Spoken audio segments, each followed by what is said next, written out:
Xin chào cô bác, anh chị và các bạn. Hôm nay mình chia sẻ bánh bông lan làm từ bột gạo nếp. Bánh hôm nay mình làm nó rất là xốp luôn. Mà nó xốp có cái độ hơi dẻo dẻo của nếp á, cực kỳ ngon luôn á. Hôm nào cô bác anh chị mình thử làm bột gạo nếp đi, ngon lắm. Công thức này cũng dễ làm nữa. Cô bác anh chị và các bạn xem thấy thích thì mình cùng làm nha. Phần nguyên liệu thì ở đây mình có 120g bột nếp. Bột nếp thì mình mua loại bột nếp này. Bột nếp này của Nhật. Bột nếp thì cô bác anh chị mình mua hiệu nào cũng được hết, nhưng mình chọn cái loại bột mịn á. 80g đường cát, 80g sữa tươi không đường, 40g dầu ăn, 2 cái trứng gà, 3g bột baking powder, một tí xíu vani để cho cái bánh của mình nó được thơm. Thành phần nguyên liệu thì mình sẽ để bên dưới video trong phần mô tả để cho cô bác anh chị dễ chuẩn bị nha.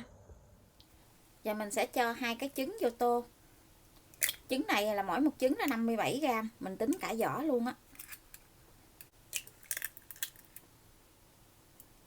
Cùng với 80g đường.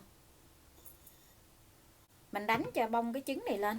Mình làm cái bánh hôm bữa trước á, khi mà mình cho đường vô trong lòng trắng trứng để mình đánh á, lúc đó ngay mình cắt làm sao mà nó mất tiêu cái khúc mình cho đường vô. Mình ghi chú thêm trong bình luận với trong phần mô tả đó, nhưng mà cô bác anh chị xem á, không có xem được ở trong đó á. Rồi mọi người nói sao mà không có để đường vô. Mình cầm đường trên tay rồi, nhưng mà lúc mà mình để vô cái mình cắt mất tiêu khúc đó. Sẵn video này thì mình xin lỗi cô bác anh chị và các bạn nha. Sau này mình chỉnh sửa video thì mình sẽ cẩn thận hơn.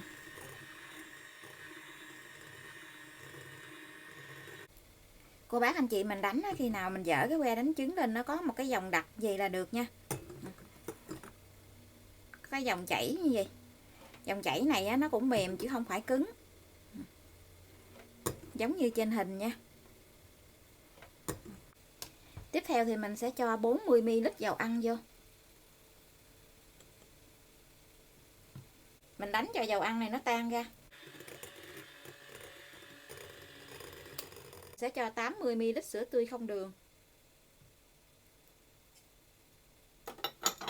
Mình cũng đánh cho nó đều lên.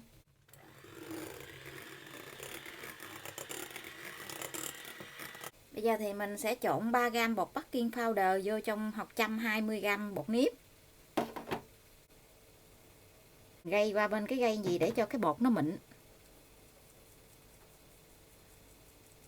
Bột nếp này thì nó không có bị gión cục giống như là bột gạo. Mình gây cái nó chảy xuống hết trơn luôn à. Mình trộn cái hỗn hợp này lại cho đều nha. Mình trộn cho nó tan hết cái phần bột nếp này vào trong trứng nè. Mình thêm một tí xíu vani để cho cái bánh của mình nó được thơm.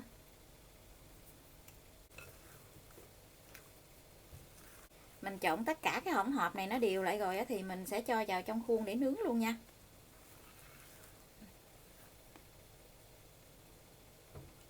Hôm nay thì mình nướng cái khuôn tròn, khuôn đáy G16. Công thức này có 2 cái trứng cho nên nó làm mình dùng cái khuôn nhỏ. Cái bánh này thì nó cũng lưng cái khuôn thôi chứ nó không có nở cao quá. Mình chỉ lót miếng giấy nến ở dưới cái khuôn thôi, còn xung quanh thì mình không có thoa dầu mà cũng không có lót giấy nến luôn. Lò nướng thì mình đã mở lên cho nó nóng trước 10 phút. Lò nhà mình có 3 ngăn thì mình nướng ở ngăn thứ 3, tức là ngăn dưới của lò. Mình nướng ở nhiệt độ là 145 độ C. Mở 2 lửa, tức là lửa trên và lửa dưới. Thời gian nướng là 40 phút. Không cần mở quạt, cô bác canh nhiệt độ nóng của lò nhà mình nha. Mỗi một cái lò nướng nhiệt độ nó khác nhau á. Khi mình nướng bánh thì mình hay có nói là mở 2 lửa, lửa trên và lửa dưới. Tức là cô bác anh chị mình mở 2 cái thanh nhiệt luôn. Mình nướng thanh nhiệt ở trên và thanh nhiệt ở dưới cùng một lúc luôn á. Cái bánh của mình nó nở lên cao coi nè. Chỉ có 2 cái trứng gà thôi mà cái bánh mình nó rất là ngon luôn. Cái bánh mình đã nướng xong rồi. Cô bác anh chị mình hé cửa lò ra, mình để cái bánh ở trong lò 3 phút nữa thì mình hãy lấy ra nha. Cái bánh của mình nó nở lên đầy cái khuôn rồi nè. Nhìn rất là ngon luôn á. Mà nó cực kỳ thơm luôn.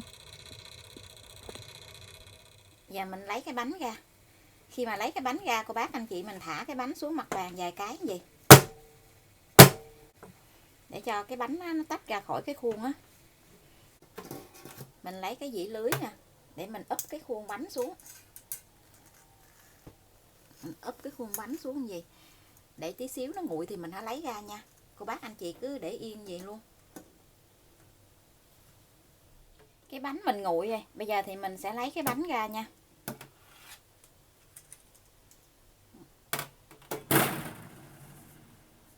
Mình để cái bánh nguội nãy giờ mà nó không có bị lõm mặt nè. Mình lấy cây dao á, mình gọt cái thành bánh vậy nè, để mình lấy ra cho nó dễ. Tại lúc nãy á, khi mình nướng á, mình không có lót giấy nến xung quanh á, cho nên á, cái thành bánh này nó bị dính vô trong cái khuôn nè. Mình lấy cái hộp nhỏ hơn cái đáy khuôn, để cái khuôn bánh lên.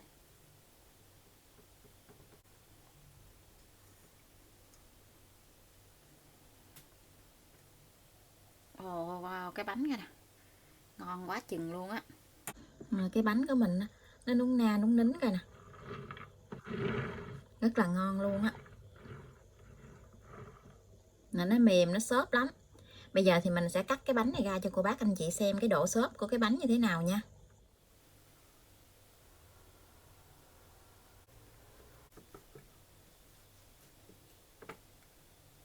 Cái bánh nó cực kỳ mềm luôn á.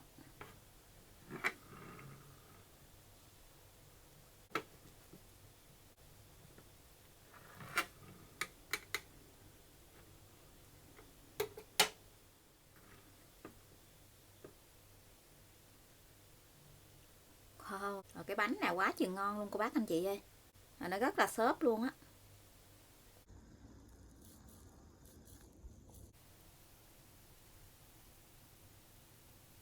Wow, đây nè.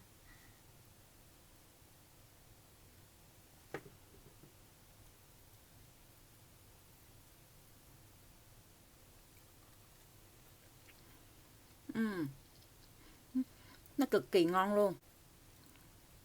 Làm bằng bột nếp này nó có cái độ hơi dai dai của nếp nè. Ăn cảm giác rất là ngon luôn á. Cô bác anh chị hôm nào mình thử làm bột nếp coi. Ăn rất là lạ luôn. Cái nếp nó có cái độ dẻo dẻo, ăn không có bị khô cổ. Hôm nào cô bác anh chị thử làm rồi cho mình ý kiến nha. Lâu lâu mình đổi công thức á, mình làm gì nè, ăn cực kỳ ngon luôn. Bây giờ thì mình xin chào tạm biệt. Hẹn cô bác anh chị và các bạn lại video tiếp theo. Cảm ơn cô bác anh chị và các bạn đã xem video của mình. Xin chào và hẹn gặp lại video kỳ tới.